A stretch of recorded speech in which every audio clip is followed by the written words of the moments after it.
Gamers, today we are going to do something different. I don't think I've done anything like this, at least in a while. So what we're going to do now is we're about to check this match right here. So for those that don't know, Elite Classic recently ended. It was top 16 players, and outside of Elite Classic there was the Silver League, or Silver Classic, I don't know what the name is exactly.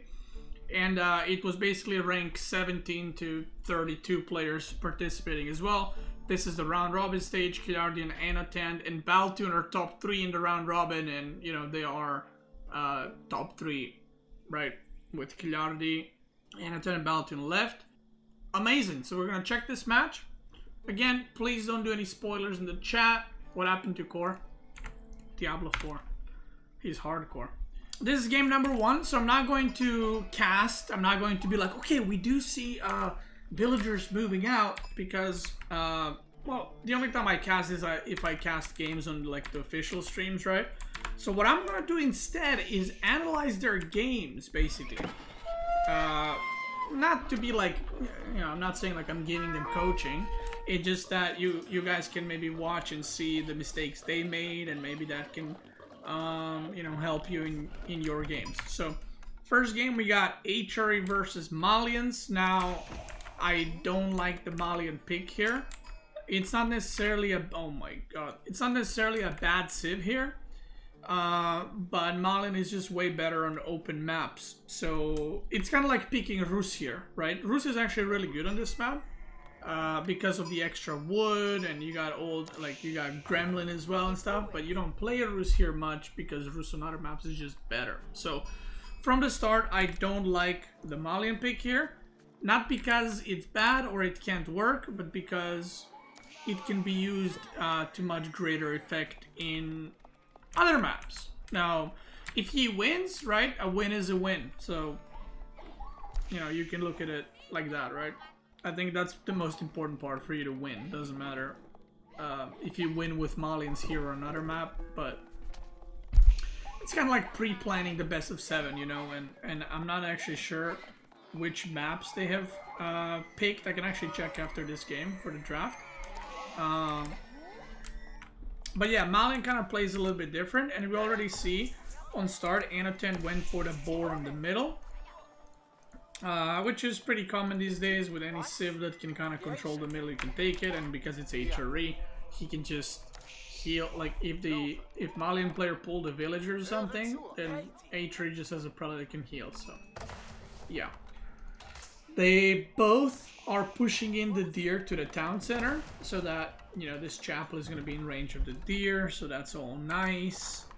So far I would say it's like a better start for Anotand, just because it all went according to plan, right? I mean, okay, this deer is not according to plan, but other than that, I would say it's pretty according to plan.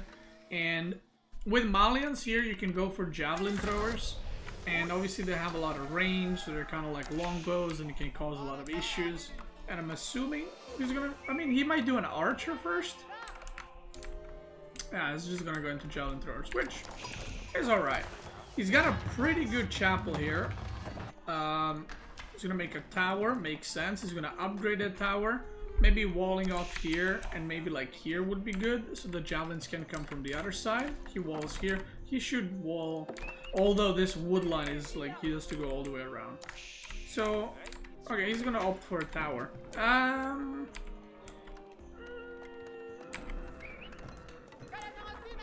don't like that. The reason I don't like that is because one tower will not do enough damage to javelin throwers if he were to commit, right? But a wall up to here would make it so javelin throwers have to run through, and then you can put like 15 villagers in TC and just kill them. He moves away from the boar. He's gonna upgrade that tower too. So meanwhile, Baltune is actually not even committing. He's just kind of debating a little bit, and look at that now. Look at that. He should be able to find a spot like right there, maybe like right here. Oh wait, that's a, never mind. That is in range. Oh, he's not moving. Can he find a sweet spot? You can actually, so some people don't know this, but in this recent patch, you can actually click on the tower in game and you can see the range. So there you go. And also wall would be cheaper, by the way, than this tower and upgrading it. I mean, he still denies wood, so I guess it's something, I guess. Meanwhile, he went for the double gold. Now the reason why Malin is nice and oh, I don't like the burger at all. Oh my god, I don't like the burger at all here. Oh, that... I mean, the tower, so-so, but this is just not good. Like, out of all civs to go burger, you do not want to go burger against Malians.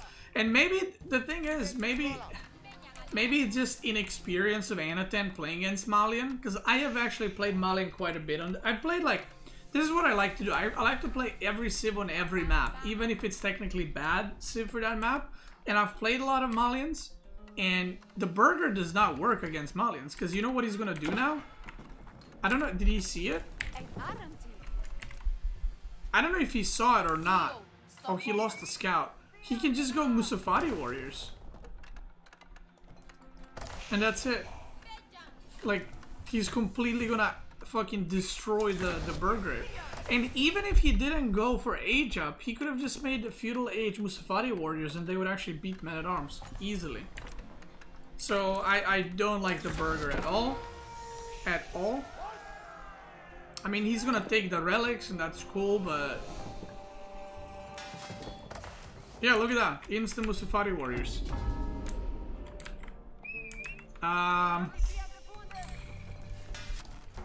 Okay, he's gonna get the mosque. He's getting barracks to upgrade Musafatis. Like, a lot of people... like, don't know this because you don't see a lot of interactions with men-at-arms and Musafatis because you don't make men-at-arms against Musafatis. My schedule is really booked, so I've been missing most streams, but I always keep up with YouTube. Keep up the great content. Thank you, Zara. Appreciate it. Thank you, thank you. Hope you're doing well. Look at this. You're about to see why Musafati warriors are made against men-at-arms and why you don't go burger against Malian in the first place.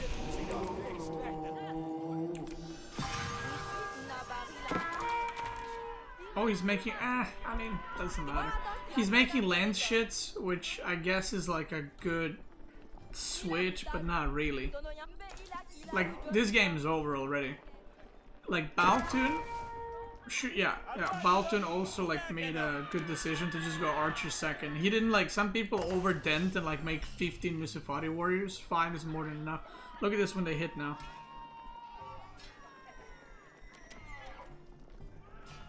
See that? Like, this game is already over. If he went Cathedral, I would have liked his position, because obviously you get a lot of you get 3 relics as HRE on this map. This is really bad. Like, he's basically playing without a landmark. He's making spears now. I think now he's just like panic mode. Like, why the fuck would you make spears? I think he's just like panic mode, not knowing what to do now. And this should be over. Baltune should have capped this earlier.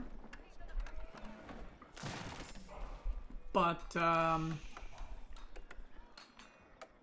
I don't know. He's just so far behind. I legit don't know what he can do.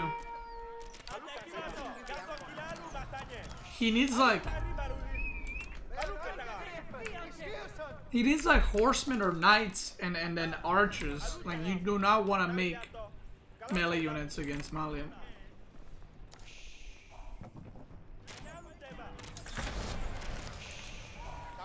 So yeah, I can imagine this just ends with I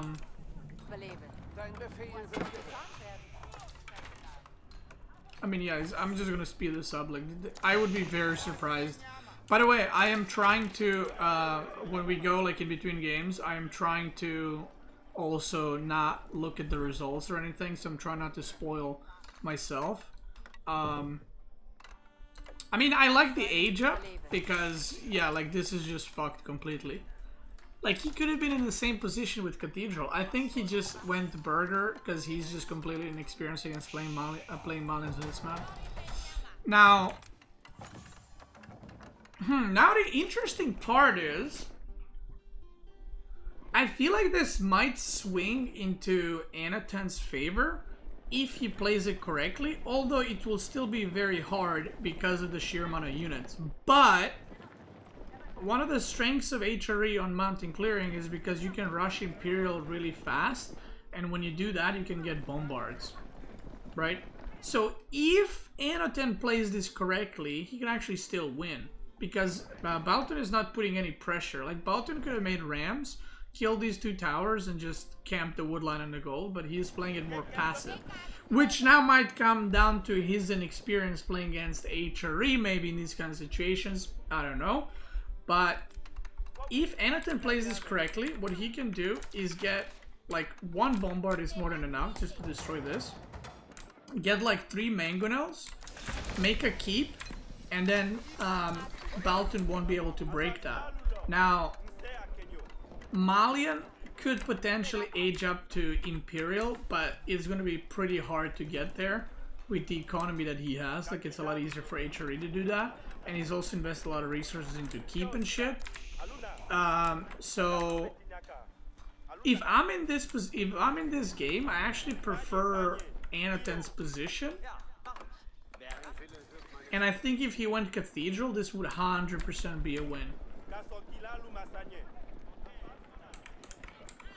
Now, Baltune is doing what he should have kind of done the moment he reached Castle. He's trying to push the sides because Anotand aged up, but he should have made rams earlier and already done this. Like, if he destroyed this, it would be free pickings for everything else.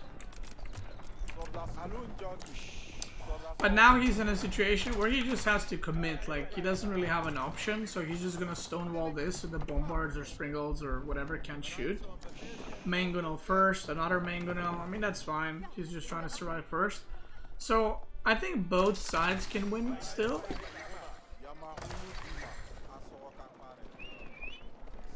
And the thing is, Malian has so many units that he could potentially hold this, even though he's gonna have worse units. He does have poison arrows. Yeah, he does. He doesn't have +2 attack. That's pretty bad. I forget. Oh, okay, never mind. See, if this was live, people would think he's cheating, because I literally said it and he upgraded it, but yeah. Okay, he needs a bombard. He's not making a bombard.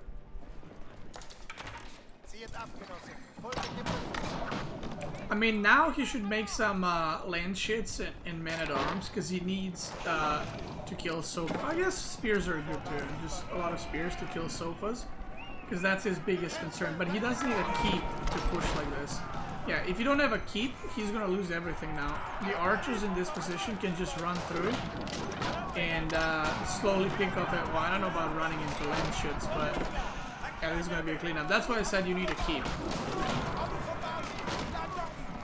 If you don't have a keep, then this happens and you get completely overrun. And yeah, GG. So I think the burger was pretty bad. The Imperial rush after that was fine, but then the push out was pretty bad as well. So yeah, that was game number 1. And again, guys, I am not going to be casting. I will be doing this kind of analysis, right? Going through the game. So if that's something you're interested in, very nice. Baltune, by the way, I played him on ladder not many times. I don't know if he has a Smurf, but I did play him. Oh, I played him in a tournament once. Oh, I remember. So this is the funny part. This was in... It was in Golden League. The Silver League? No. These guys are like ranked 17 to 32 players in the world. Silver League is just the name of the tournament. No, Baltune, we haven't played on ladder. We played in Golden League, one of the rounds. I remember one of the maps was Mediterranean, and I don't think I've ever. Well, you said we never played ladder, but we never played before, so I didn't know if you're good or not. Yeah. And I was like, fuck it, I'll just pick Delhi, and on Baltic, and he picked Abbasid, and I almost lost, and I was like, oh, I shouldn't have fucked around, but I think I got like a demo shot hit and I won, and then I decided to just that was the round where I was just playing Delhi every game. But yeah. Anyway. So game number 2, China versus Up Acid. This matchup is interesting. I still don't know who's favored, but I think both civs can win. I think it depends a lot how you enter the late game, how good are your ecos, but I think both sides can win. Like super late game, Abbasid is better because they got better trade.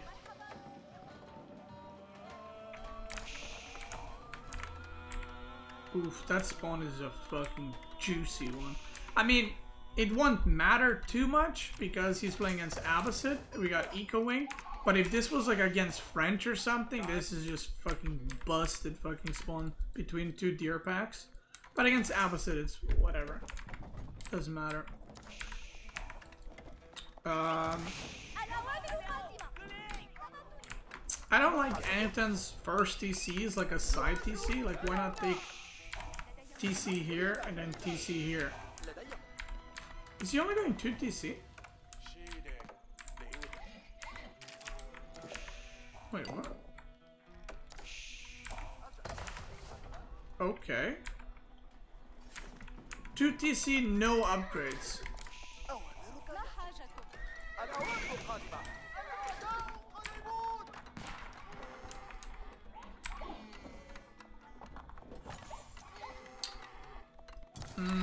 I don't like that. What is the plan here? Oh, wait, this was played on this patch, right? Oh, he might do Gulams. I don't know, I tried Gulams, I tried like kind of like rushing them and stuff, and I don't know, they kind of feel weird. What is his worker split? 20 to 13. Okay, he's getting wheelbarrow. Super early walls. I mean, these are kind of a waste, to be honest. This is a big waste because the horseman already in. So, okay, he's making a camel archer now too. This is the perfect scenario of when you should have made units and not walls, because the unit's already in. Yeah, and now he's making units. See that? And that, I mean, I'm not gonna try to make this like analysis like, oh, this is the difference between, you know, top 5 or 10 and top 20. I mean, I'm gonna just call them top 20 because I don't know where exactly they rank, right? Like the Silver League is 17 to 32, but obviously these guys are like 17, 18, 19 kind of rank, right? But this is the difference between guys, don't spoil the what's it called, Anotand and Baltune. Just don't spoil the series because the chat doesn't know. Well, I don't know either, actually. So this is the difference, I would say, where it's a minor thing, but a top player would not, like a top 5 player, I don't think would ever make these walls.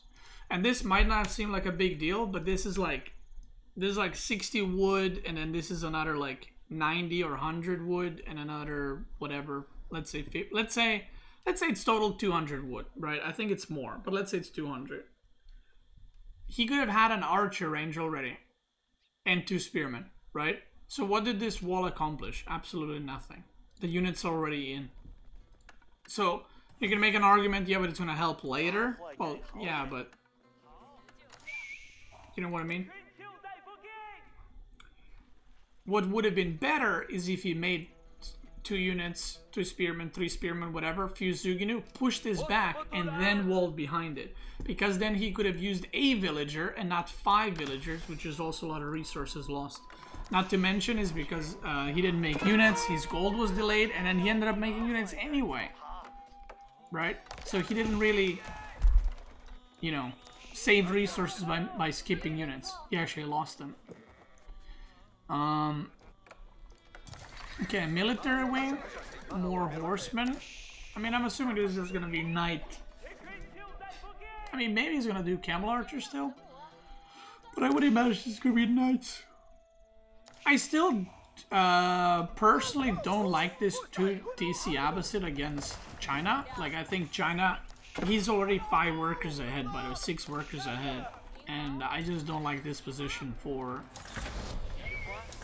Abbasid. Because Abbasid is now putting himself in an all-in position where if he doesn't do damage, he's just fucked because he's 2 TC against TC Song, right? Okay, Spearman. Like, maybe if he takes 5 relics, it can be justified. Camel's AFK. But other than that, I would favor China quite a bit in this spot. Like, walling in now, by the way, is fine, even if you have units, because you know that knights or golems are coming.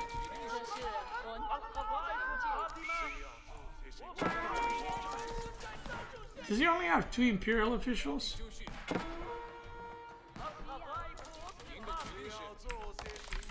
Oh, no. Where's the 4th one? I see 3rd.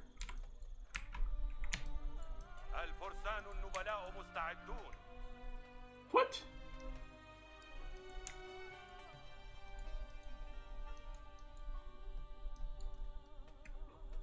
It says capacity reached. Oh, maybe it's here. It might be in the village, actually. Because there's something inside there. Okay, anyway. And now proxy golems. Okay. So this used to be meta, by the way. I don't know if it's still good, but some of you may remember or may not remember, but this kind of thing used to be the meta in this matchup. I played against Vortex in N4C semifinals in game 7. We played China versus Abbasid. I was Abbasid. And I did I think it was 2 TC, it might have been 3. I think it was 2 TC Abbasid into Castle, into immediate Mangonel Springle push, but it wasn't with Knights. It was just with a lot of infantry. This used to be meta, but it kind of fell off. I don't really know why. But also I feel like making Knights when you know your opponent walled, it's probably not the greatest idea, right? And at the same time, if you want to do this kind of push, like with Siege, that's fine. But it would make more sense to just do Master Infantry. Although cavalry is never bad, right? But he has like no infantry to make the siege. So that's kind of problematic. So yeah, now the longer the game goes, I'm looking at the supply. He's 11 workers ahead. So Baltune lost 0 workers, which is pretty good. Now he will run into issues on his gold. So Baltune now should just try to hold as much as he can, get a keep and secure these 2 golds. If your opponent is pushing through this side, just secure these 2 golds. You have wood lines, you're gonna have food from farm soon, so you're chilling. And Anotand is the one that needs to push here quite badly.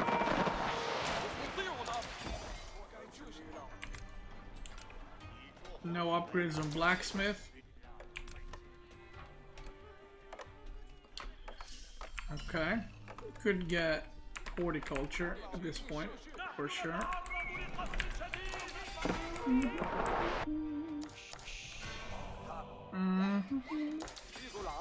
I mean, relics could have been taken earlier. Like, he should have known that he can't do much with knights, and this is why I don't like knights like this in Castle versus China. Because he can just quick wall, China usually makes spears. Especially because he forced spears by making horsemen. So then making knights after, you should know that your opponent will be ready, right? That's a lot of units though. 28 spears. And he's got better siege numbers too. Okay, good block. I mean, yeah, I think this is gonna be a hold, right? And these production buildings are forfeit if this doesn't work. Oh, gets the scout.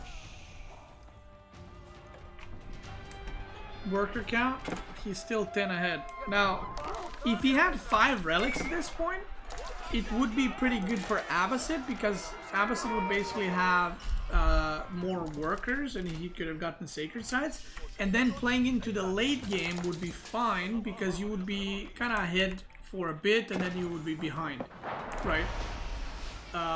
Once China gets to like 130 villagers, you would probably be at like 115, 110. But you'll have those relics to kind of carry through. But he's getting relics kind of late. Like, he committed really hard into this to try and end the game, and it just did not work out. Now the granaries are set up, and I would definitely favor Baltune here in this spot.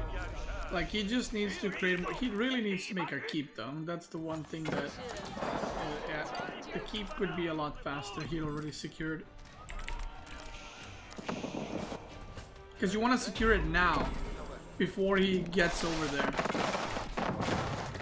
But you want to push this and secure the bottom side keep at the same time.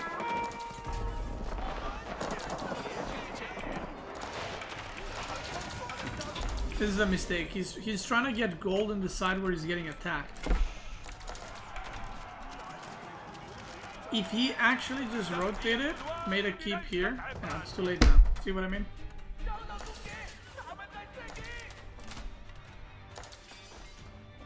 And now he's gonna go there, but it's too late. So if he made that keep earlier, then Anotand pushing in here is literally useless. Like, what is he pushing into? A granary? You know? But because he was trying to get resources here, it's giving importance to the enemy to push in there. And now this is too late. I mean, he's still gonna get a keep, but Anotand can get gold here. And now this is kind of fucked, right? So now, Baltune, and again, that's a small decision. Like, if he loses this game, I'm not gonna say, you know, maybe necessarily like, oh, that's why he lost. But now he was in a good spot, and now he's in a bad spot again, because now he doesn't have gold. Because if this gets pushed, he's out of gold. He's lacking in spring ult counts. I mean, he can mine stone to get another keep, but the way the map spawned is where you're gonna get another keep. He's gonna make siege workshop. Imperial officials are not on the stone, which is kind of bunker. I mean, Anotand is doing a good job putting pressure.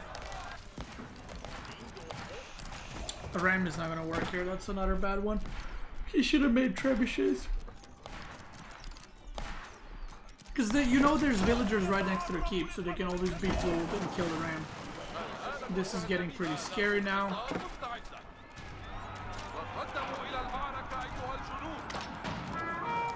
That's a lot of palace guards. I mean, one thing he could have done is also done palace guards run-bys. There's like no walls like from the other side. And even if you do, this is how human brain works, okay? Anotand's not walling off at all. If he sent like 5 palace guards and harassed somewhere, Anotand would immediately wall the whole map. So he would spend resources in that, right? But because there's no pressure, he's just not walling. One of the best times to raid your opponent is when you're about to die, because that's when you can do the most damage. Oh.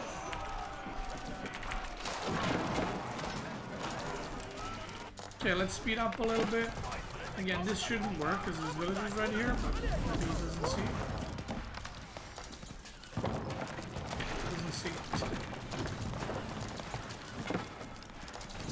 Yeah, this should have never even been close because of these brodies. I mean, okay, there is a keep in range, so you might have lost villagers, but I guess he could have just made a Springald siege workshop and made Springalds here to defend this.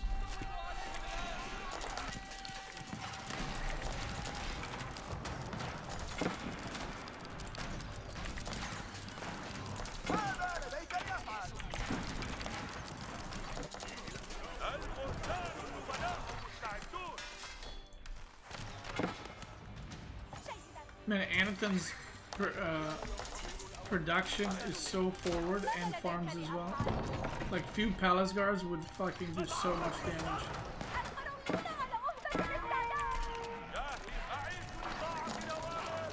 But he's definitely playing this better, I will say. So much production. How many? 10 stables, 7 archer ranges. Okay. I actually thought it was more. keep in the middle of the base. He gets the keep down, actually.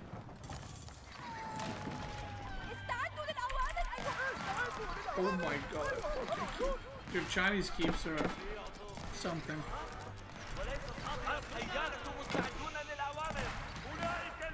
Like, Anotand's victory condition was literally just holding this gold. Because the opponent is gonna struggle, obviously, pretty hard getting gold here, because there's a keep right there.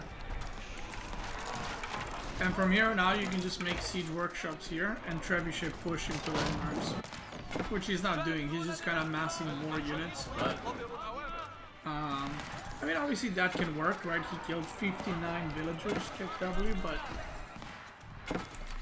yeah. Oh, Springle. Okay, he's getting Springled upgrade here.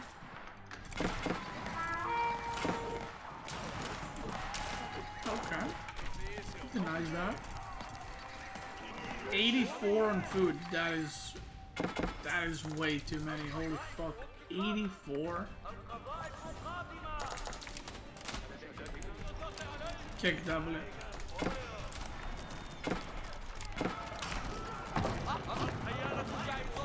Okay, it's burning buildings. This is looking worse and worse for Baltune.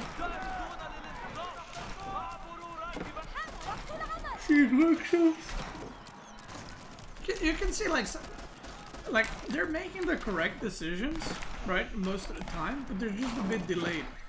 Like these siege workshops I mentioned 3 minutes ago. If they were there, all this would be dead already.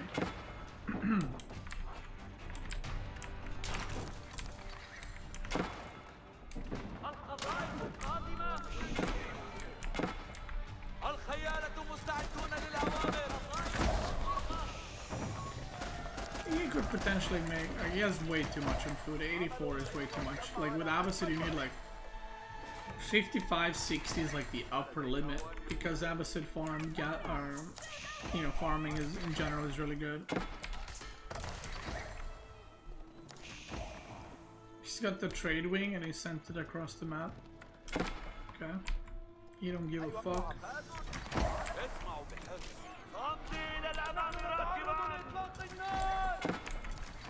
Okay. Great Wall Gatehouse. I mean, this is a pretty rough one to recover from. Dude, why do I keep yawning? I don't know what the fuck's happening. I had a good sleep last night. Like, once these two golds are out, that's pretty rough. Like, this wood line is going to be pretty rough to get to. This back one is still healthy, but it's going to run out eventually.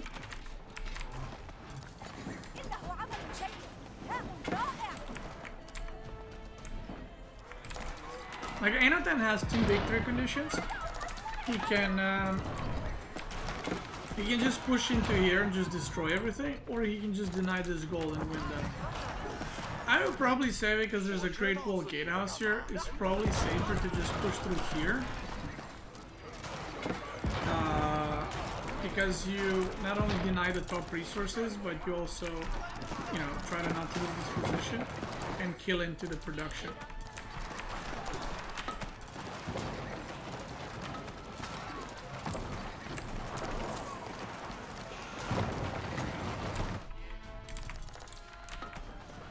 He's holding. I mean, he killed 99 villagers, but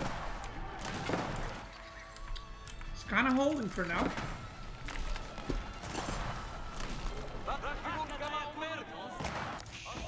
Should probably slowly start the trade as well as Abbasid, because you don't want to like run out of gold anymore.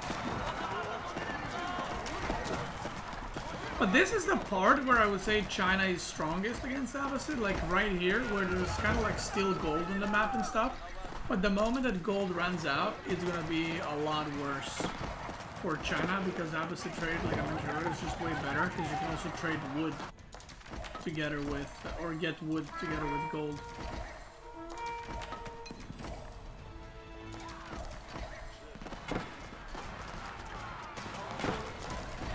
And he's doing a lot of run-bys and killing villagers, but the villagers are just getting replaced. Should have probably worked on getting the buildings down. a lot quicker like this. Like this is doing damage at this point. Not like killing 3 villagers here.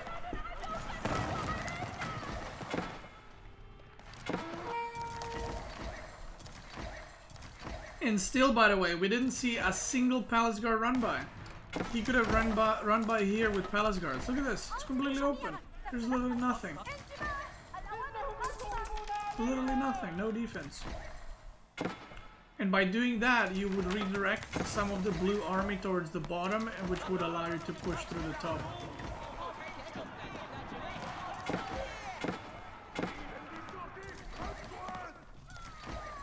Yeah, look. 3 palace guards now come in.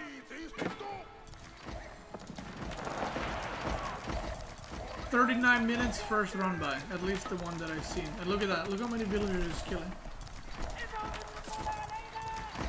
And now, Anotand has to like redirect some of his units to defend that. This is 3 palace guards. Now if we send 20, then he needs to send a lot of units there.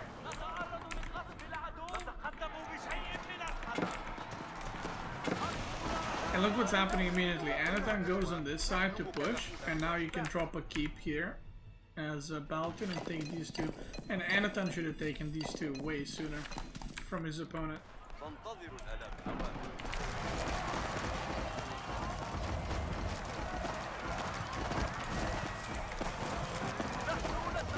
Pew, pew, pew, pew, pew.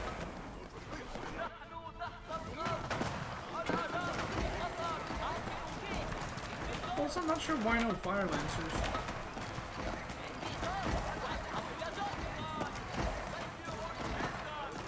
I mean, palace guards are not like bad, but fire lancers would have been way better. Next map is gonna be regions, and those are weird fucking civs for this map, I gotta say. Those are both very weird civs for this map. Like in the whole UGC Classic, we've seen a lot of French and Rus here the most. French, Rus, China, HRE were probably the 4 most popular civs. Sometimes English, but civ you almost never saw here were Delhi and Mongol. And then Ottoman probably. The reason why you don't see Delhi here is because the sacred sites, I mean, there's only 2. But maybe with Ghazi Raiders, you know, they would be able to clap back a little bit more against Night Civs. But the reason why Night Civs are so good here is because the foods are so far away to the sides, so Night Civs can take the foods and not worry about anything.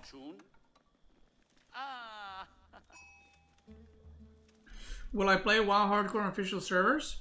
Most likely, yeah. Most likely. I still don't know what I want to play though.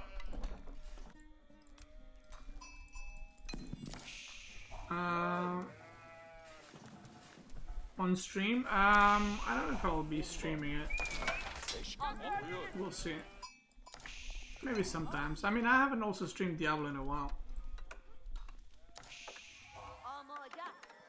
I was thinking about making a second Twitch stream and streaming there. Second Twitch account, I mean.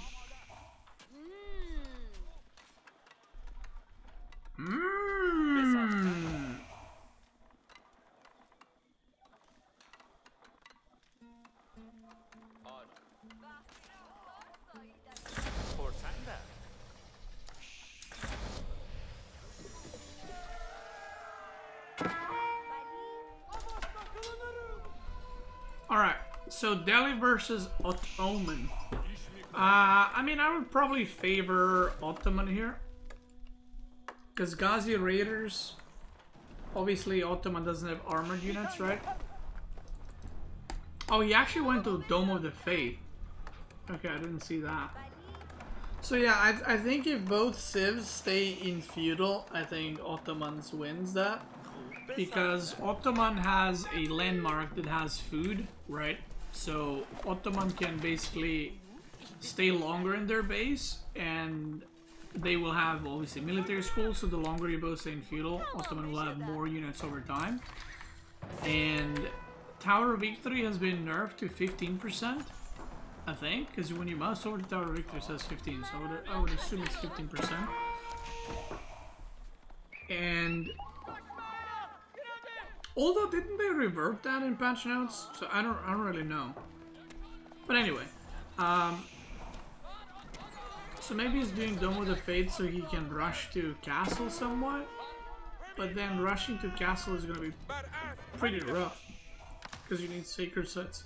And let's not forget that Sacred Sites gold income has been nerfed, so I don't know, I guess we'll see. And then also Sipahis are obviously buffed, right? They're a lot better. Wow, he's actually going 2 stables Sipahi, and he's making Sipahi on the thing. Oh, it's because Anotand is not making any spearmen. Yeah, he's making them now, but yeah. I don't like this Vizier point, Imam Tech. I like Mechta Tech a lot better because of the movement speed. Like, the healing is nice, but if you lose them, it's kind of bad. But I guess if you're doing stuff like this, you can heal up now. So this is the point where Delhi wants to go and take Sacred Sites, right? He already has the upgrade, but he can't. Like, he's literally gonna die if he goes.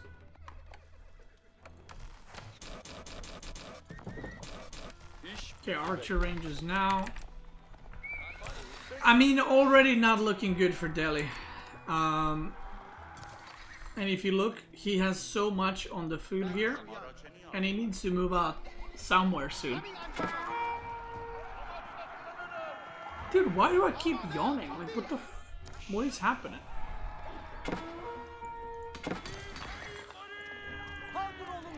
Go. Oh my god, I thought it was gonna be a kill. If he kills the imams, that's like really good pickoffs. And yeah, this is not a good trade for Baltune, by the way. I feel like he's losing way more, but maybe he's not. He should have picked these off a long time ago. Like, they're healing so much for no reason.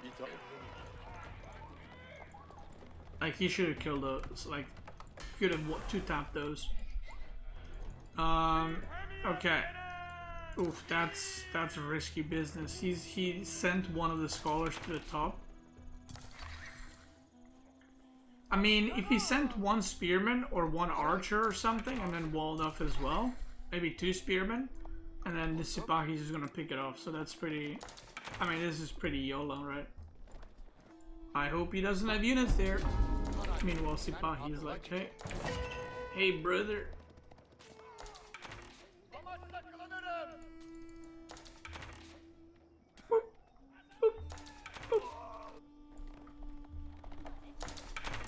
Alright. 5 on berries. That's too many. That's gonna cause it to dry up, and then the villager's gonna be okay. Okay, now Delhi kind of broke out. Maybe the archer transition a bit too slow, and I'm very surprised that he doesn't have Mechta still. That has to be a mistake. Still no Mechta? Like, he didn't have it for the first fight either. Like, if he doesn't want it for the attack speed, which he should for the archers, he could have used it for defensive purposes, right?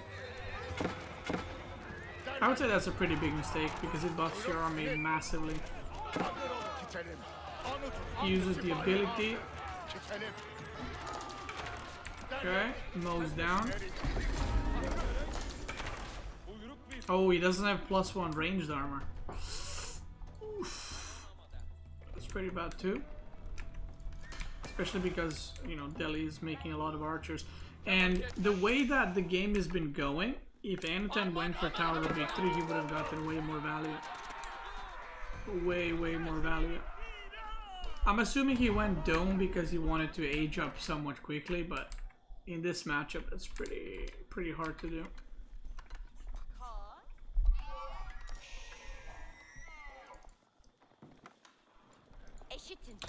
The villagers are still 5.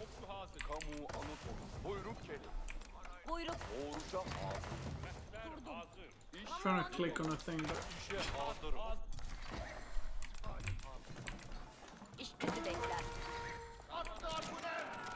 Okay, he's got Nectar now, which is 13 minutes into the game. He still has both imams alive, and I mean, that's on Anotand. Like, just snipe it! You're doing so much healing. Oh my god, they're also forward. Just snipe it! Just snipe it! Pro Scouts! Okay, dude. Okay.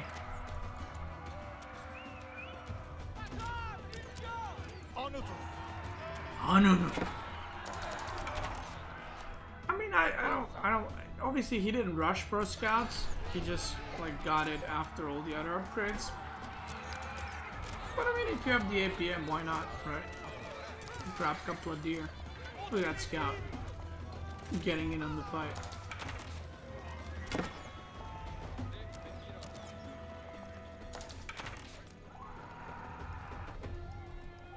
Why not?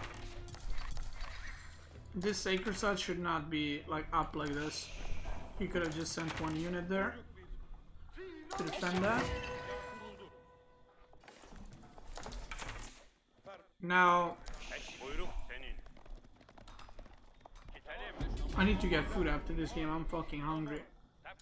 I'm about to start shaking. Maybe I'll make another. I'll make another coffee as well. But yeah, so this is the point where the game gets better and better for Ottoman, because if you look, Ottoman still has berries, just started in the deer, and Delhi is out of berries and has been on the deer for a while. So when the game keeps going, Ottoman will eventually have more units, and they will run out of food later, which is going to cause problems for Delhi because you will need to go farms earlier. So these extended feudals are not good for Delhi in this case.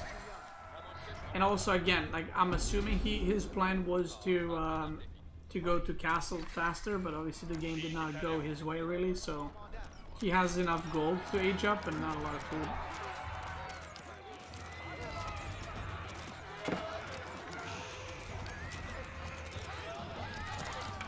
Yeah, these archers would clap so fucking hard if they had Tower Victory. I think you still want to go Tower Victory. I just don't think this landmark is good unless you can make sure you're rushing castle.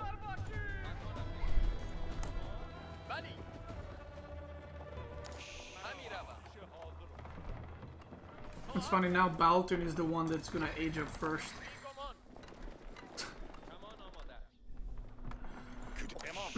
Which usually, like I said, Ottoman is the one that wants to stay in feudal forever.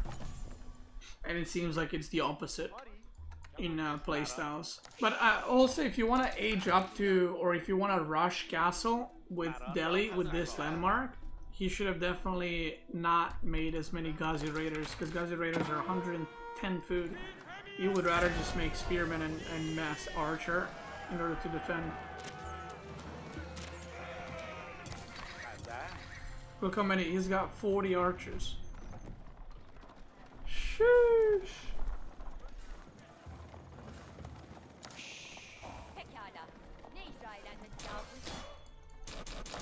And another thing is, like, Delhi getting free upgrades is only good for, like, let's say, I don't know what the exact number is, but let's say 8 minutes since hitting feudal, because basically military schools produce free units, Delhi gets free upgrades, but there comes a point where military schools keep getting value and Delhi free upgrades don't unless you age up again, right?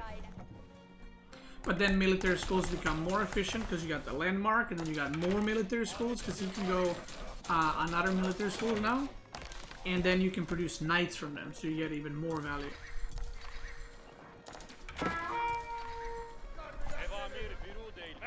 The imams are dead. And this is still not decapped. That is painful. Okay, veteran Sipahi. What is his unit of choice? Okay, we see some knights. See some Janissaries as well.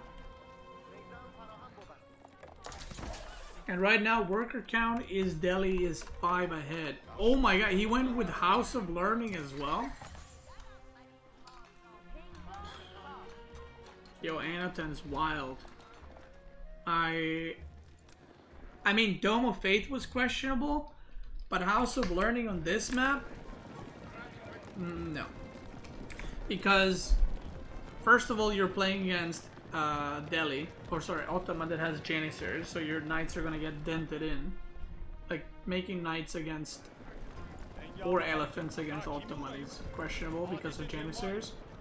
But also, getting a keep with Compounded Defender here would be so good, because you can actually run him out of gold, and even though Ottoman doesn't need a lot of gold, if you make 2 keeps here and you hold them, you can force the game later on, and it doesn't matter what city you are, if the game goes longer, you know, he's gonna run out of gold.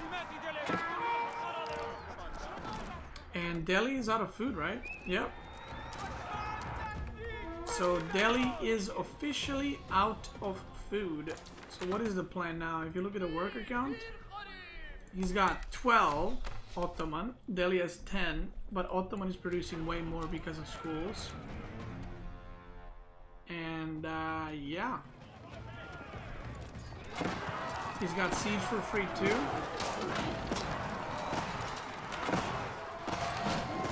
All the melee units are gone, and now 15 Sipahi should be able to mow down everything else. The archers are still feudal archers as well. They're about to get upgraded, as they're all dead.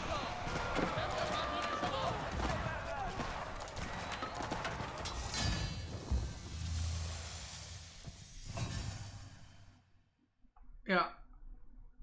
Yeah, I don't like choice of landmarks. I think they were pretty, like, you basically played without landmarks. Alright, next game we got Mongol versus China. What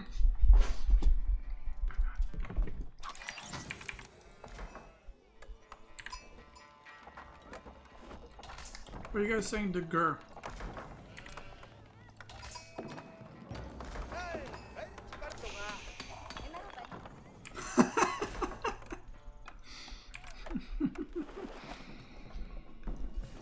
Okay.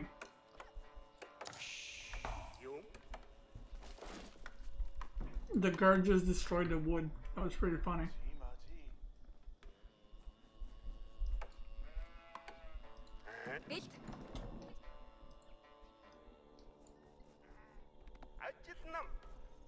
Okay, Baltune spawn is busted. I'm just gonna say it straight away.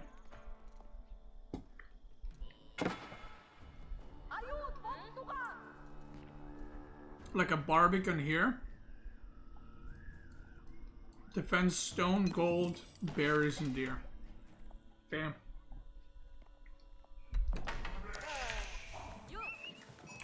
And no tower. I mean, okay, if he tower rush. Now, if he tower rush, I think he just loses the game. This is better for him.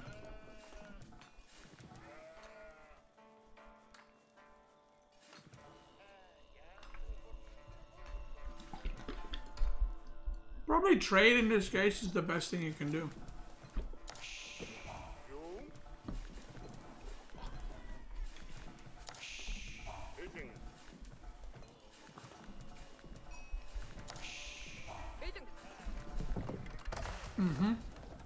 Kind of like that.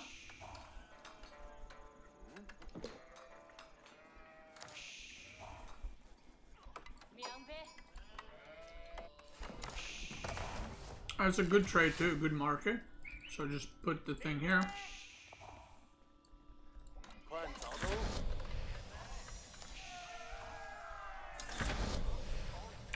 Honestly, he knows that there's no tower rush, right?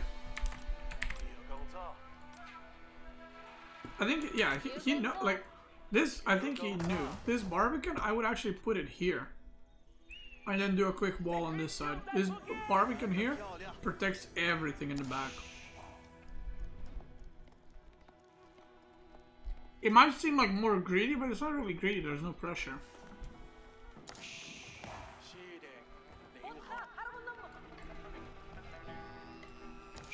Alright, he needs to block this. I mean, okay, there's Beastyqt. Never mind. I forgot about Beastyqt.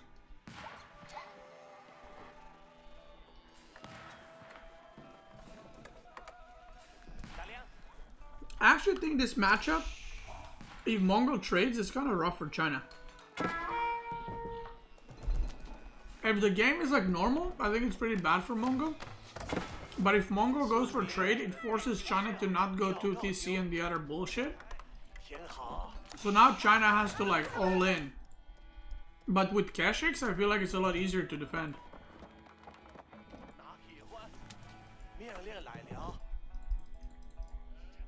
If you go Beastyqt Archer. So I kind of like this, I like this matchup for Mongol.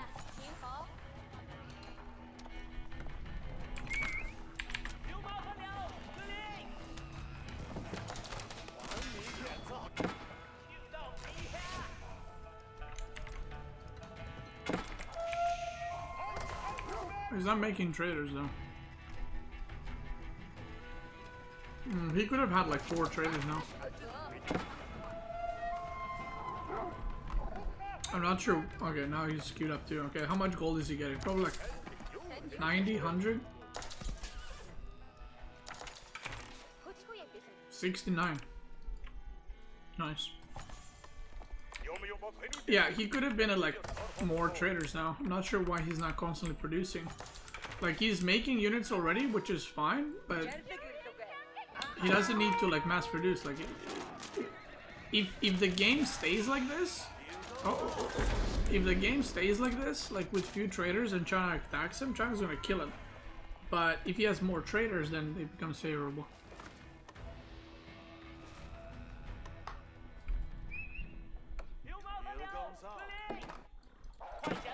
Yeah, you can't see anymore how much gold the trader is carrying. That kind of sucks.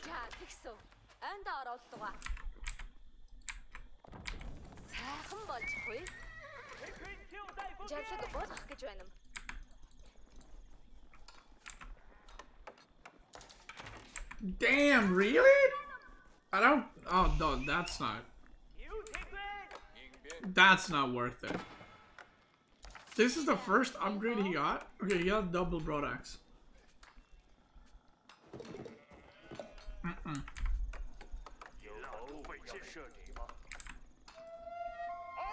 How does he have so much gold? What the fuck?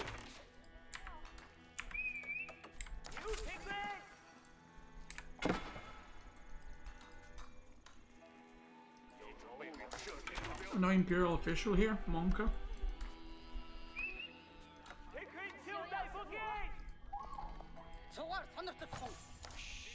That's a pretty big deal because he's losing 20% of food economy.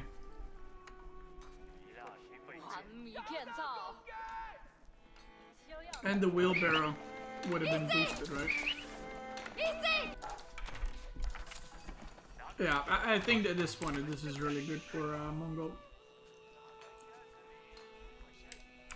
At least I would prefer to be Mongol player in this situation. Dude, I'm getting a second life in me from eating.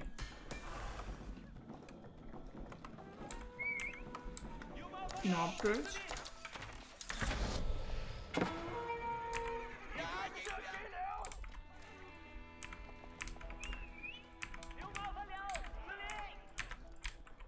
Two traders.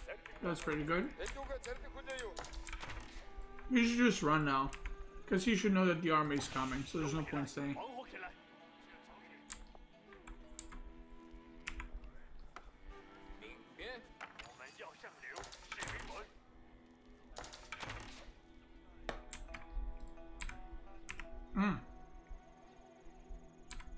I like that.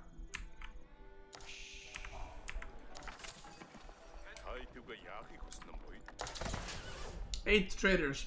Again, I think it could have been a lot, like 12 now. Obviously the 2 that died, but...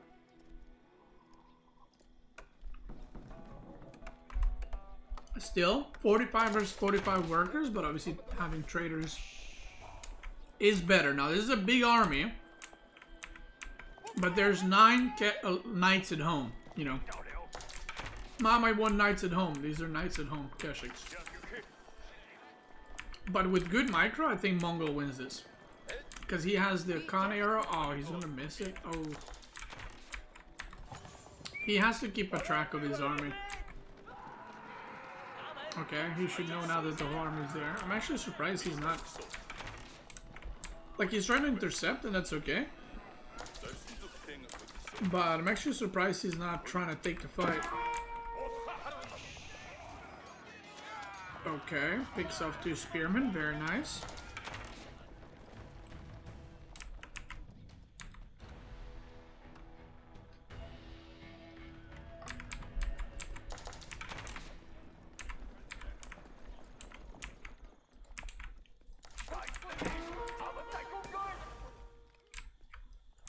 He's getting military upgrades.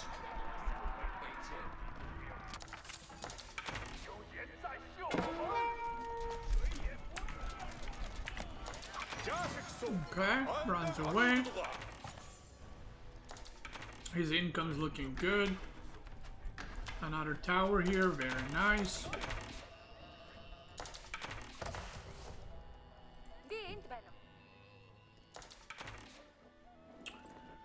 Yeah, I mean, I'm liking what I'm seeing now. The big question is with new Keshiks, I haven't seen this matchup, but basically before the patch, Mongol would age up, get the archer upgrade and go knights. And knights would be obviously a lot stronger than Keshiks are. But now you can upgrade your knights, right? Even though they're a bit weaker, you can have potentially more.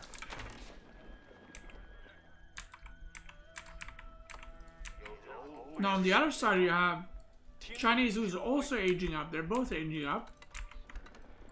And he just has a huge massive units. I feel like Anotand needs like men at arms or more knights to be able to fight this.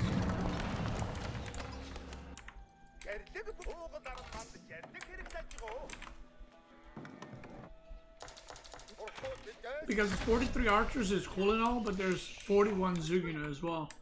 Which once upgraded, they're gonna fucking dent in the archers really, really bad.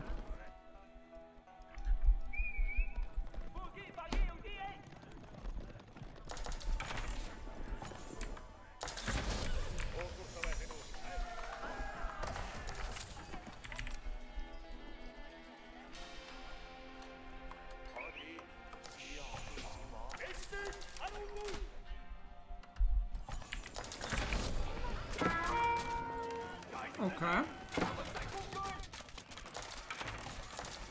Getting the upgrades, Zugino upgraded. Nest of bees for China would be really good.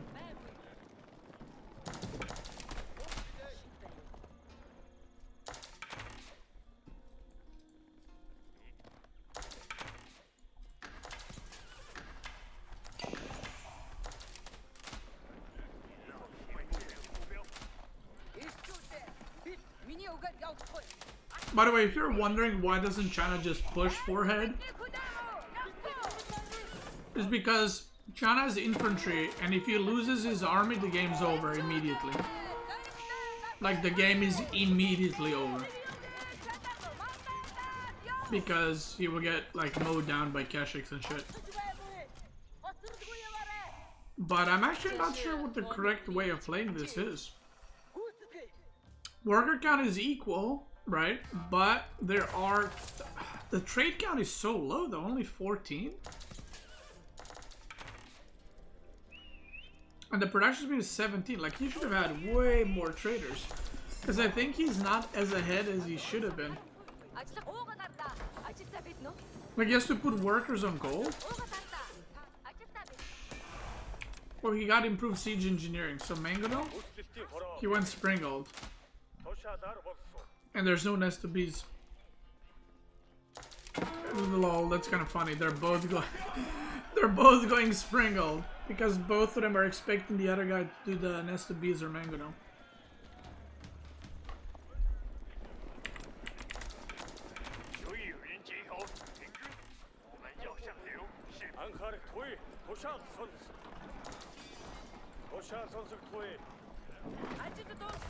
Okay, here we go. This is gonna be like a one fight game, by the way. I guarantee it.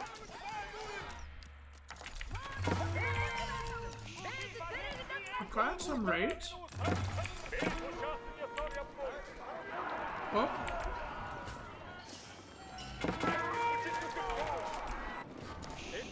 That's a big army. One mango now. That is a big army.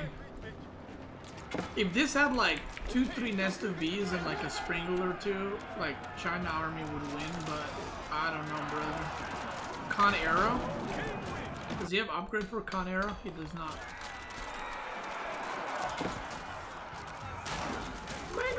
Oh no, it's shooting at the spearman. Okay, it's about to shoot the proper targets. Whee! Oof.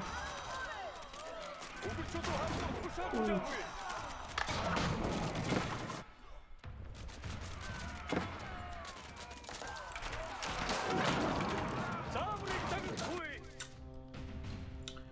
I mean, yeah. The thing is, if you play China 1 TC, you have to commit.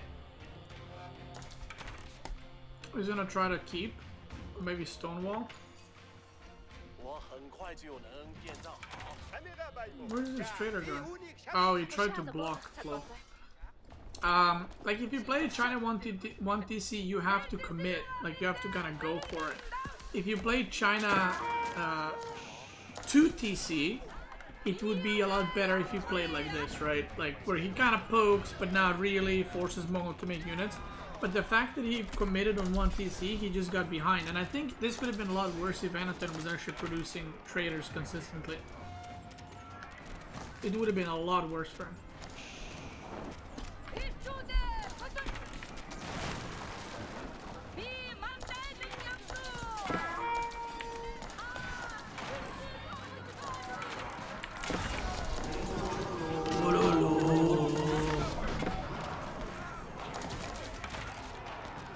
This should be a Mongol win, but I do think that this matchup is awful for Mongols in the Super League, and he's just trading here.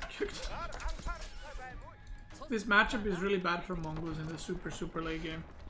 Not even Super, just fucking Imperial.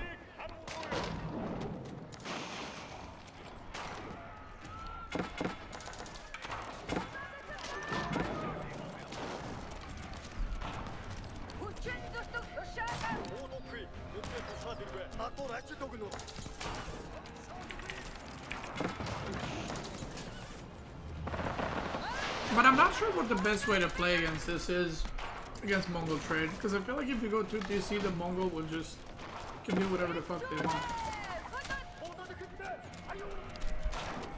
The Mongol can like potentially rush castle and go like Man-at-Arm Archer or go Mangan or something, I don't know.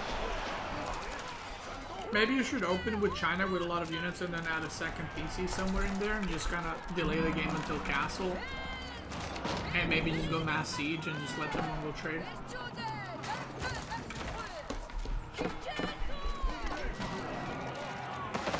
I'm not sure.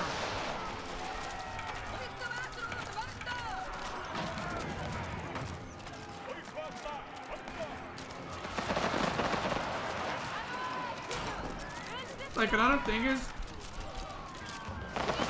I think this matchup before used to be a bit like favored for Mongols if you can trade. But in a new patch, because you have like the budget knights in feudal, it's even harder for China to push.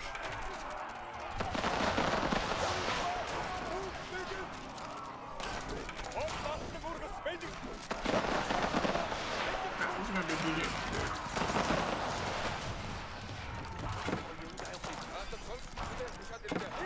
Zombie.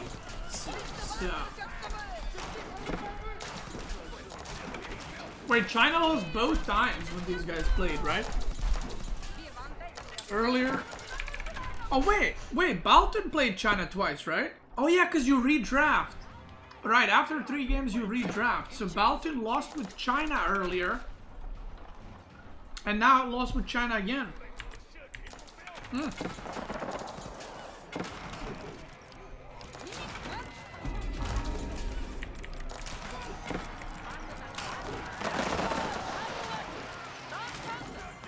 Wait, did no one play French and Rus? Wait, why did no one play French and Rus? Oh, Rus was banned? Wait, you guys didn't play? Oh yeah, you played Mali on Mountain Clearing.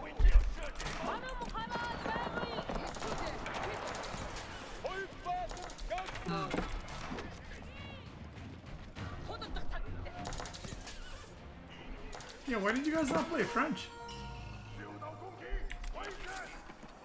French is really good.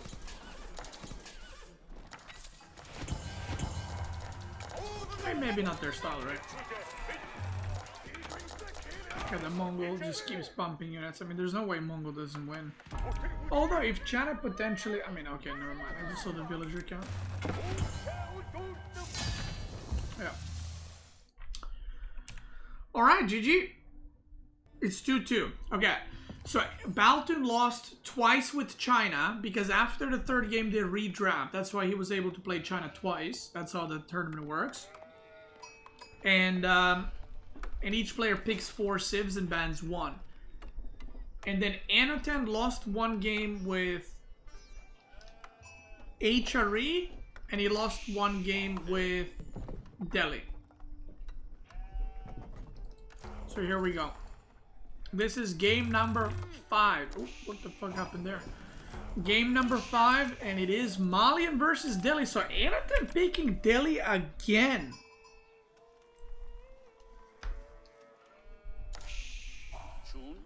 Wait, is Anotand not playing French either?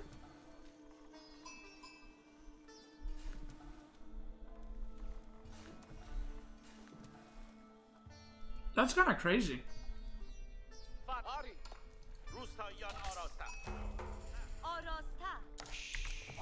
Okay, so Anotand, coming off of that Mongol win, and picking the civ he lost with earlier. Is he gonna do Tower of Victory again? Or Dome of the Fates, sorry.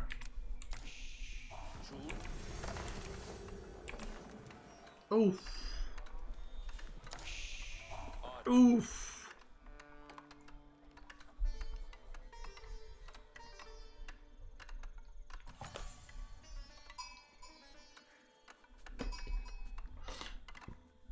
I'm done eating for now.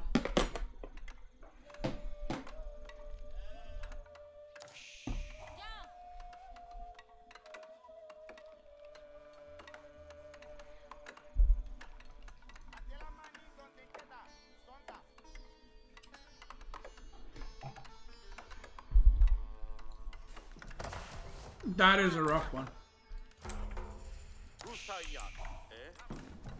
Okay, let's see. Sorry about eating, by the way. I was just very hungry. And I either take a 10-minute break or I just power through it.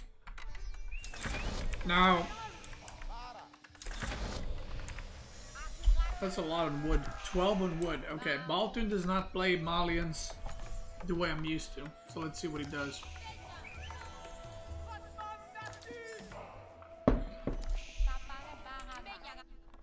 Let's see what he's got in store. Ghazi Raiders again.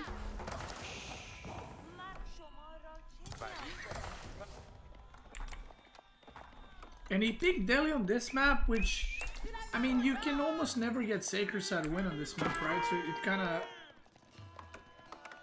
you know, it's just not as good. Okay, he's already fully made the pits. And he's going to start losing them, actually, because his barracks is very, very late. Meanwhile, on the other side, double blacksmith again. Which I don't like, because he has Dome of the Fate, so he can just get a lot of scholars to upgrade. So he doesn't need 2 blacksmiths.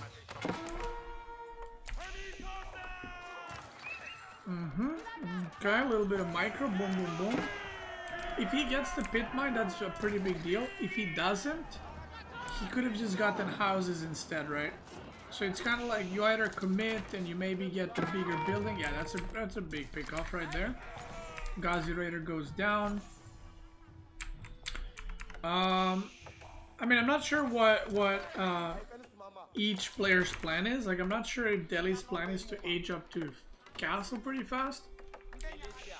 And I guess Baltune is gonna stay in feudal because he has 3 production buildings. So he's most likely looking to contest that. Is he making javelin throws? Yeah. 2 archer ranges, okay.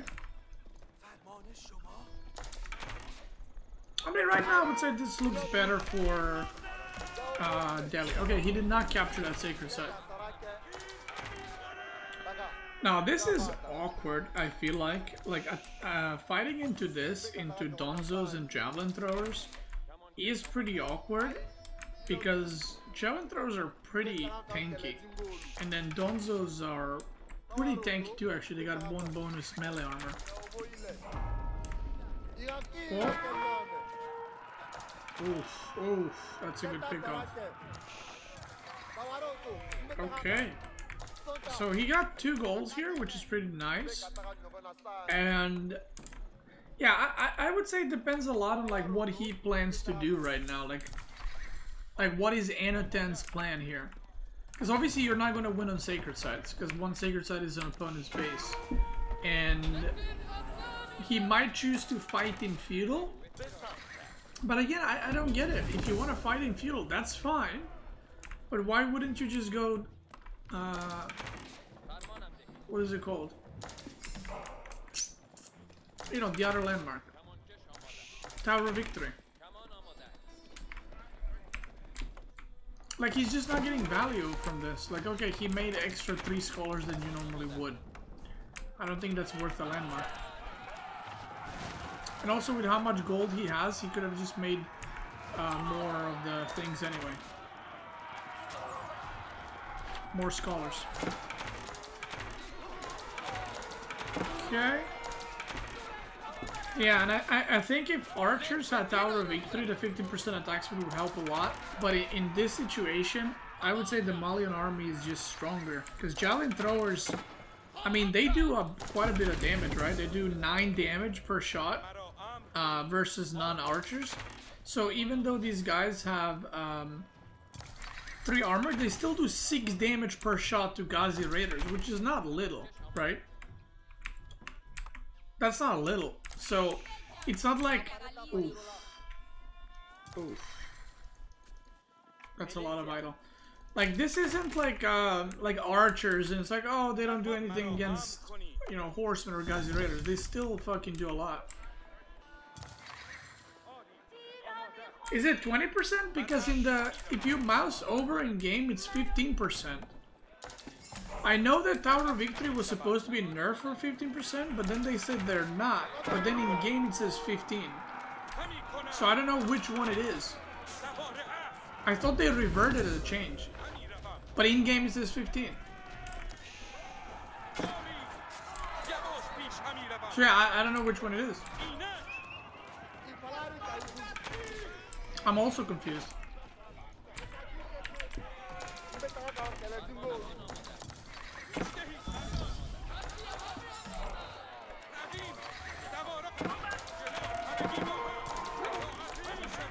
Like, I know I'm making like a big deal out of this because I keep mentioning it, but I genuinely think that Anotand would have won this game and the Ottoman game if he went Tower of Victory. That's how much impact I think it would make.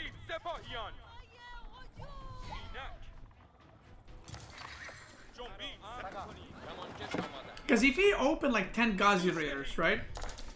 And then he said, okay, I have this landmark, it's cheaper scholars, and then he rushed castle, I would have liked that, you know?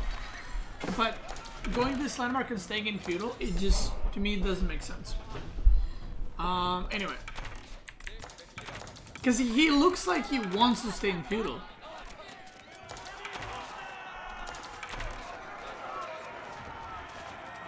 And obviously he has a shit ton of archers both games.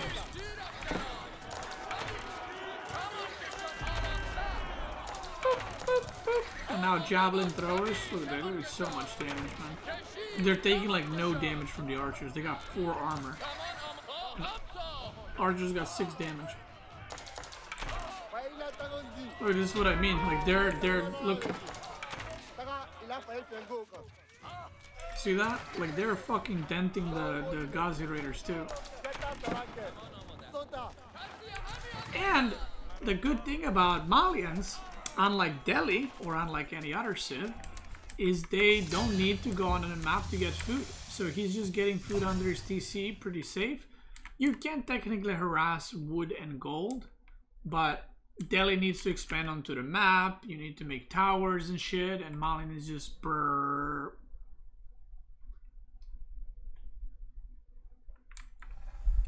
Amazing. All right. So we have a situation where both players lost twice with the same civ. Anotand lost twice with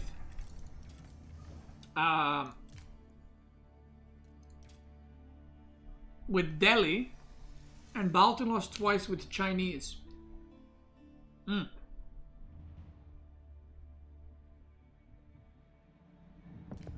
What's the score right now? 3-2 for Baltune, right? Oh.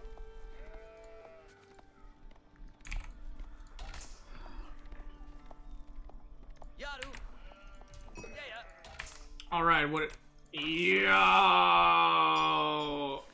Yo, Anotand, stop. Yo, he is already popping off, brother. I've actually seen this a while ago, like a long time ago, and I always wanted to try it, but I always forget. I actually think this is a good opening. I've seen this like long... I don't know who did this first. It might have been like Mista or someone.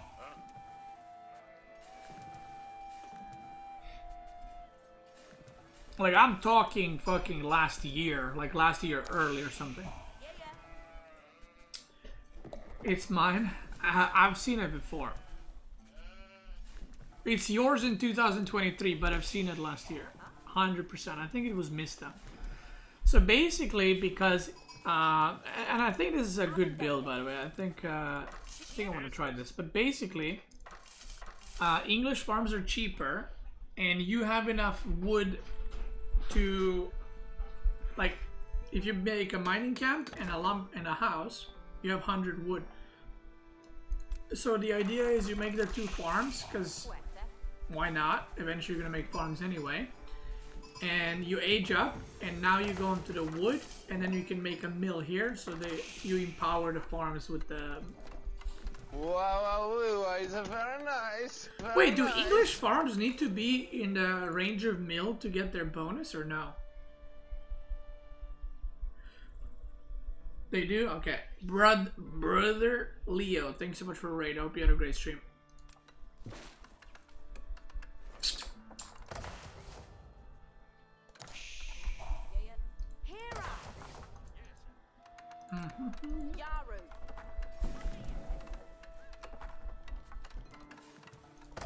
Abbey of Kings.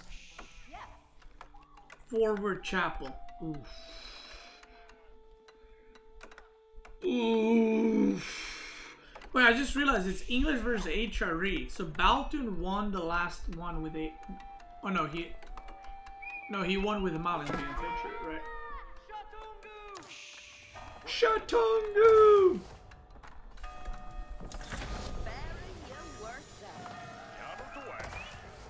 Okay, King is coming.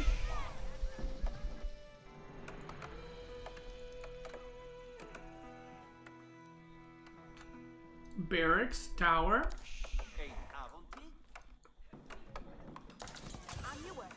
What is the plan here? That's what I want to know. Okay, Horseman King. The other side we got Spear Men. Okay. King is going for that booty. Woo, woo, woo, woo, woo, woo. Oh, got him.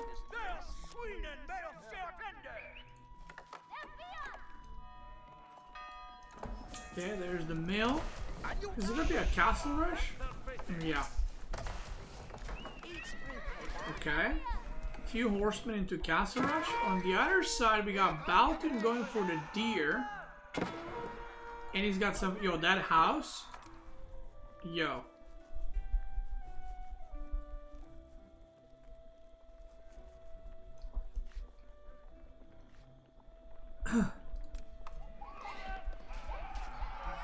Well, they gotta live. Listen, he put a house there so the villagers working on farms can just quickly take a nap and then go back to work.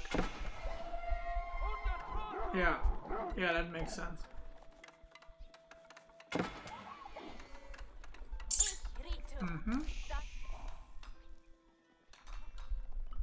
English is about to age up. Woo woo. Okay. Oh, you got the arrow upgrade, alright. It's a lot of villagers right there. No upgrades from either player, by the way. Damn. These guys are allergic to upgrades.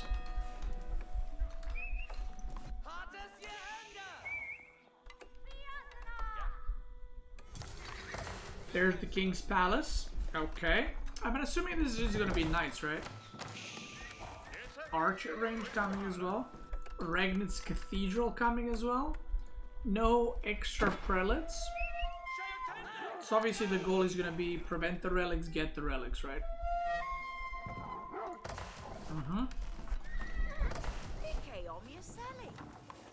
Okay, do we see any other production buildings?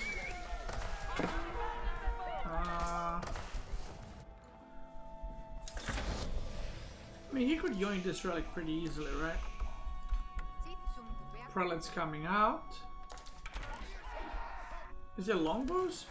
Yeah, longbows. Okay. Damn. The upgrades are so late. Okay. He's chasing, but the longbows show up and... no! And now Baltune is going for knights. Okay. One relic yoinked. I mean, I would say this is playable for both. Like, I don't think it's a terrible situation for either player. Not yet, at least. Checking the worker count, only 3 ahead. But he does have a relic, which is a super value. Oh, that king almost got dented in. I mean, yeah, I like it for... I actually like HRE's position here. Because I think that HRE can get all the relics here. Like, easily. Because you have Knight Spearman, right? In English is 2 TC, and English 2 TC is now going to take a little bit of time to like set up the farms and all that shit. So I think like it's going to be like 4 relics to 1 maybe. The king goes down and Baltune! Wait, how long is this game so I know if I need to speed up? 27 minutes, okay. Because if it's a 1 hour game, I should probably, you know, times 8 that shit. But yeah, I probably prefer HRE spot here. I know English is gonna get far ahead on villagers, but English doesn't have economy set up. And like, look at the production, it's only 2 buildings, right? So, HRE, if I'm HRE now, I actually just go Imperial. Okay, he is going Imperial. Okay, so that's good. I go Imperial here, brother. I age up. Palace of Swabia. Okay, blocks more farms. Maybe he should add a couple of houses like here, here, maybe another house here. Siege workshop right there, you know, just to block off the chapel a bit more. Maybe do like a wall here, you know. No farms allowed. Been watching Lucifer recently. Yeah, Lucifer and the Vortex got best chapels. 10 out of 10. Okay, so what's happening here? 11 army versus 23.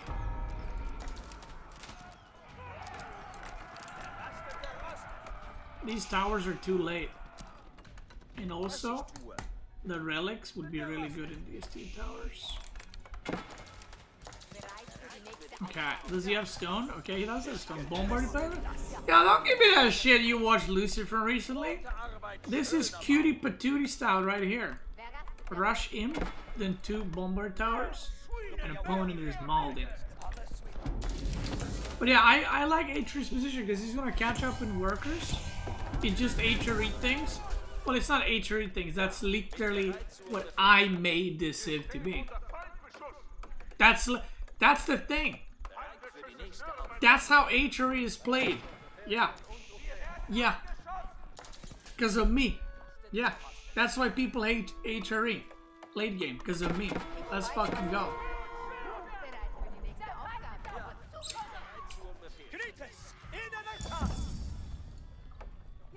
I mean, okay, okay, listen, these farms, look at that space.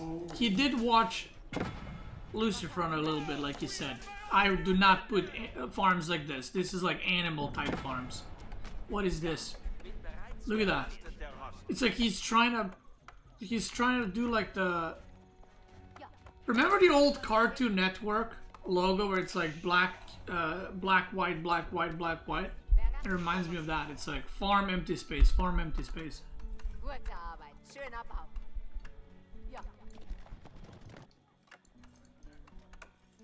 Okay, let's speed it up. Stone walls. I mean, yeah, like I said, from this point on. Wait, he still has one relic coming? Oh no. Wait. Dude, he has a relic in here, I think. Oh no! Oh no! There was a relic in this tower, and I think he picked it up and went in. Oh, hey. Yo, skip this. Yo, don't go that. This is cringe. You go this. Wait, did you want to go this, but you clicked this because the hotkey changed?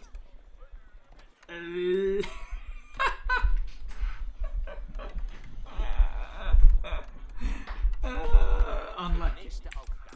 Alright. Berkshire? Okay, I like that. I mean, it could be here too, right?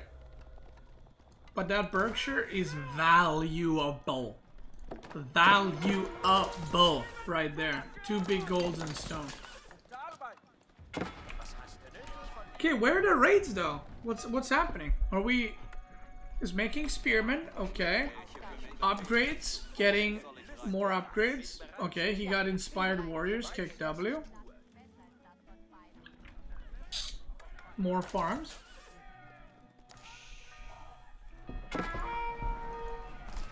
Mm-hmm.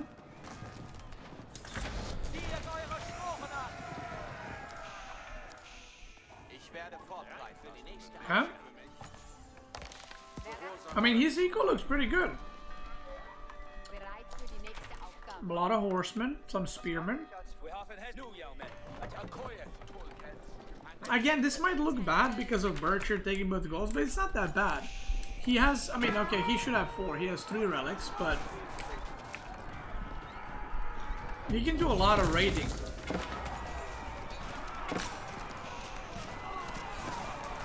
Look at that food difference, right?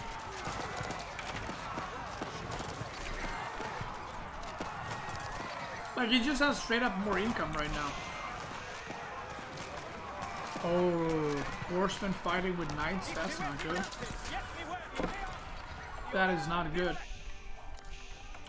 My man! Also, what he could use there is while he was doing that, he should have built a keep here. So he has a reinforcement point, although he has bombard towers here, but... Barracks, also Mangonel would be good against English, because why not? Okay, he's getting a keep here. I don't even know if he knows about this. Okay, more farms.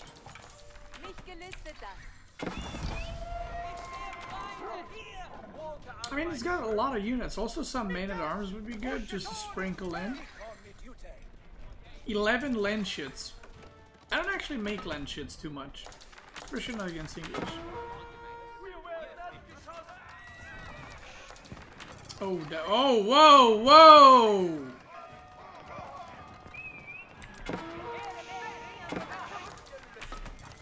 Like that? Insta, Siege Workshop, trap that bitch. Okay, fight in the middle. He doesn't have enough, like, production.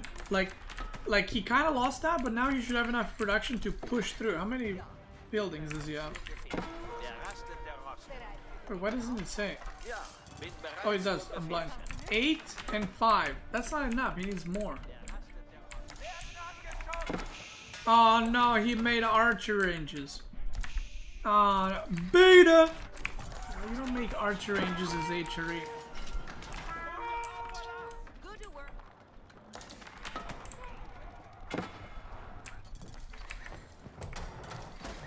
Siege Workshop. See, but too late. This could have been already dying.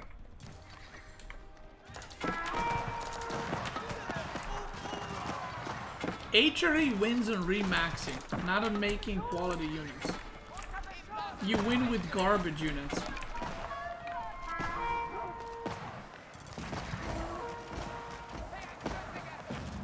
Damn, Anotand doesn't even have +3 for his longbows. I guess he doesn't have too many. Yo! He about to eat the... where are you going, Step Trebuchet?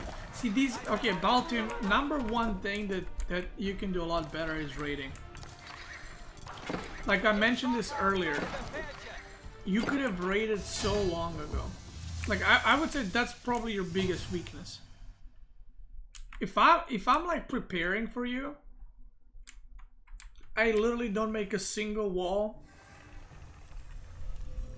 and I just go greedy, and you just don't harass, and I win. Same in China game, yeah. I would say that's your biggest weakness. I don't mean that like you're so bad at raiding. I just mean like that's the one thing you can improve a lot on. And I think Anotand's biggest weakness is he's too wild. Like if he calmed down with the landmarks a little bit and like doing weird stuff, I think he would do a lot better. Guys, it's 3-3. And we're going into game 7. 3D clan mentality, keeping him guessing. Well, it's not keeping me guessing because I know they're gonna do weird shit. It's doing the opposite of that.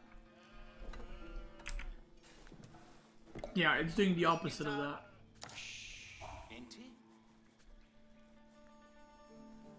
So, yeah. Alright, game number 7. And we got Baltune in the top left corner of Hill and Dale versus Anotand in the bottom right in blue trunks, as one person would say once long time ago. F. And we got Malian versus HRE. HRE lost both games in this best of 7.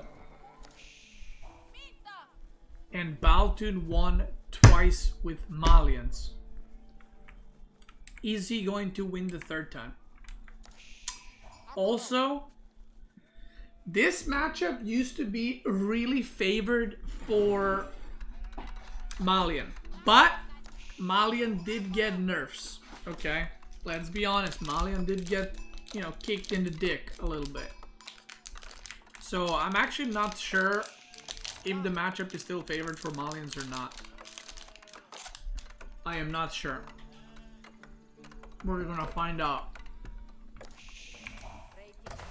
Oh, that's a fat chapel right there.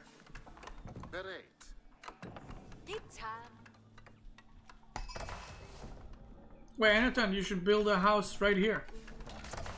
So they can live in it. I mean, if he pushes in this deer, that's like a 10 right there. That's a 10.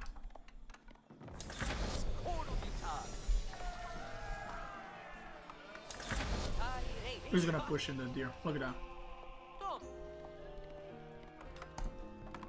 Actually, it's like a 9.5, because if it was in the back, it would have been a 10.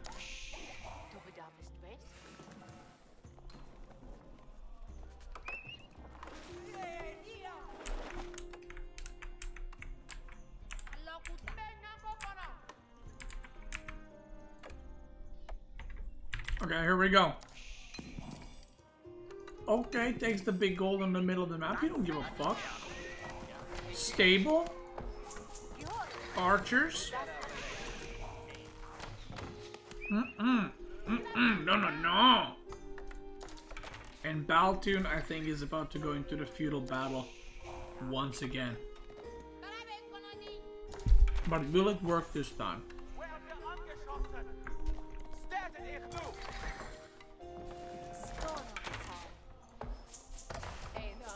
No eco upgrades. I can't believe Anotand is fighting Malian as A-Train feudal. That's crazy. That's crazy.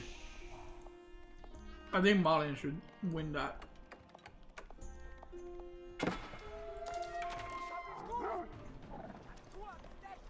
Damn.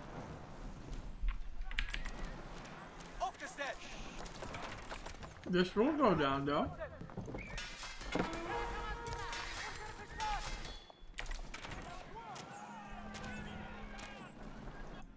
Is he gonna go man at arm? Maybe he built it for spearmen for sofas?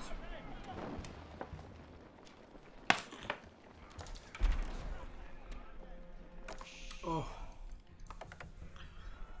Yo, I would... You know what would be fun? If I played the winner of this. I'd do a best of 7 against the winner.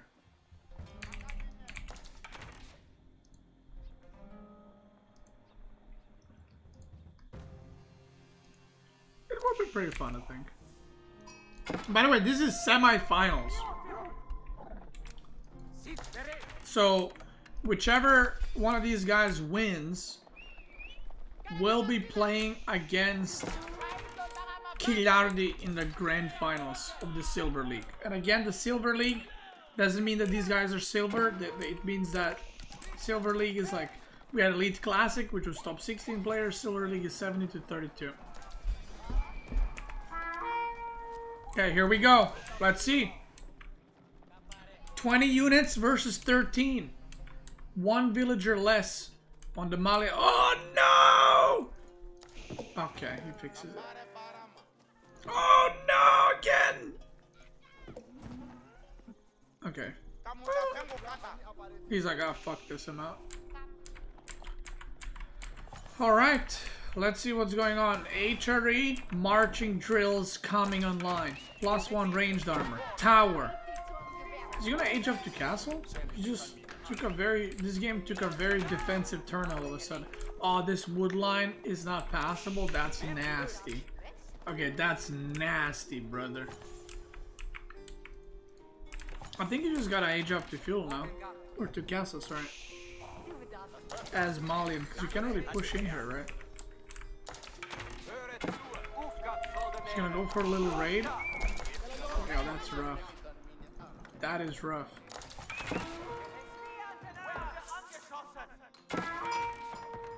Okay, nice little quick walls.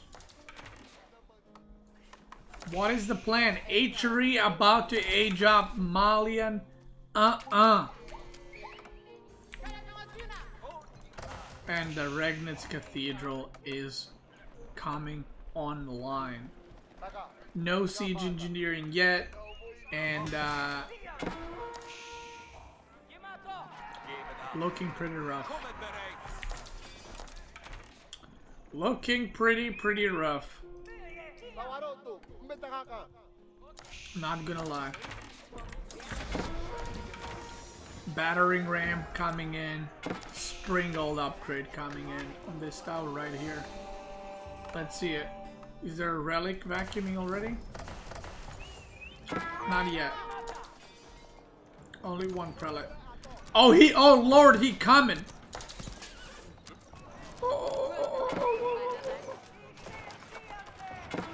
Oh, he's a little indecisive. Oh my god, that TC is farming right now. I mean, he has no food income, right?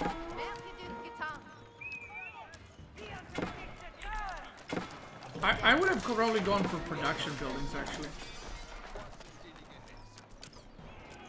To try to deny the upgrades. I mean, okay, there's production buildings in the back, right? But...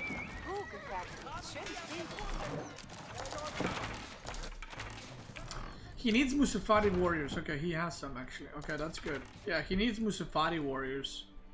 Oh, he's out of food again. Oh, brother. That's a lot of idols. It's like 10 idols.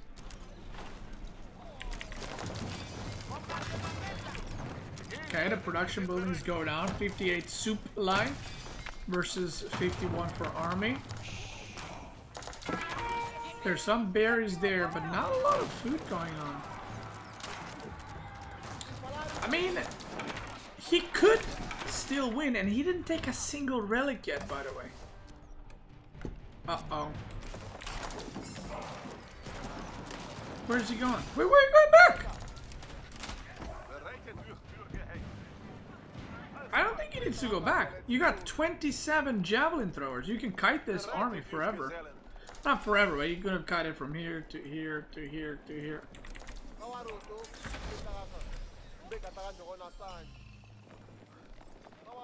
I mean, aging up and waiting for upgrades maybe is okay too, right? But he's getting a lot of space. Okay, I like that. He picks off the thing. Very nice. Oh, the relic could have definitely been sorted better. Like, this relic is so free, and he still didn't get it. He doesn't have a single relic yet. Oh no, he has one.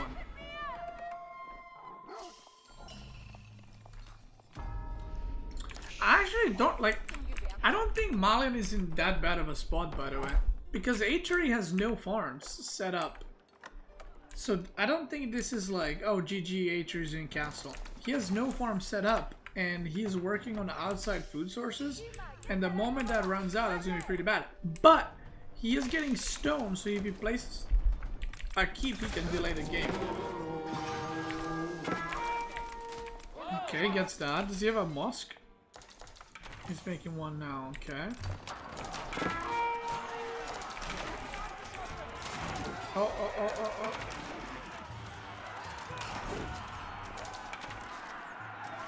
Oof. Oof. Oof. Yo, that land shit just mowing him down. Wow. W-O-W.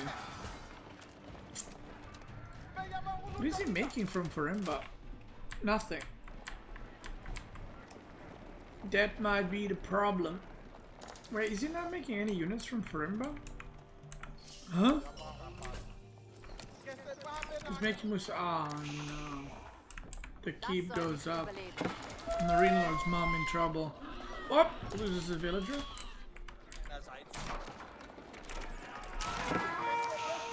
Yeah, javelin throwers now are pretty meh, I feel like.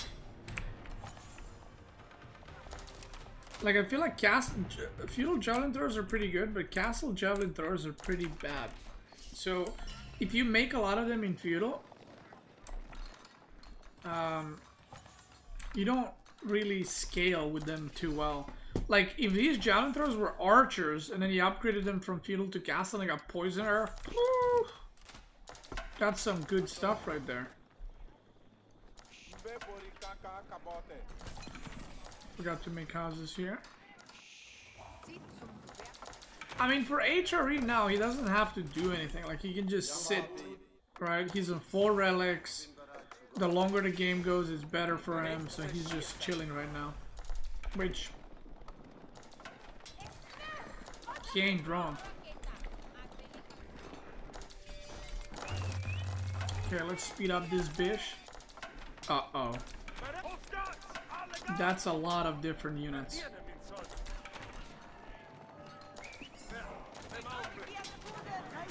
Oh lord, he running. Trading for Malian started.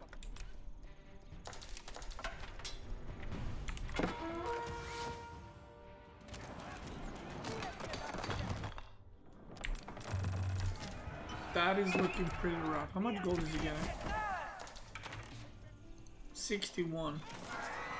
Oh, the keep goes up. I missed the main battle. There's a mango as well. I mean, look at the army supply. It does not lie. The javelin throwers are just not doing anything. He's got some archers and he's got poison arrow on them, but I feel like a little bit too late. Wow. Wow, wow, wow. I mean, he plays Malians like a different style than I do. I do Malians the old school style, which is just like scouts, maybe sometimes pro scouts into castle, and then poison archers into sofas. But he kind of prefers to do like this feudal style Malian, which can work, but if it gets to castle, it's kind of weird, you know, like because you got so many javelin throwers and stuff. So with that being said, that was the best of 7 between Anotand winning 4-3, if I'm not mistaken, against Baltune. And with that game being over, Gilardi versus Anotand, which they are top 2, by the way, right there. They are top 2. Now the question is, who beat who in the group stage? That's what I want to know. Baltune beat Anotand 2-0 in the regular season. Unlucky, brother. Anotand beat Gilardi 2-1. Now, Gilardi has been training with a legend. With a legend recently. That's going to be a pretty rough series for Anotand. Let's just say that. Anyway, if you're watching this on YouTube, I want to thank you guys so much for watching. I hope you enjoyed it. Check me out on Twitch. I'm probably live right now. Probably. And if you're watching on Twitch, let's keep going.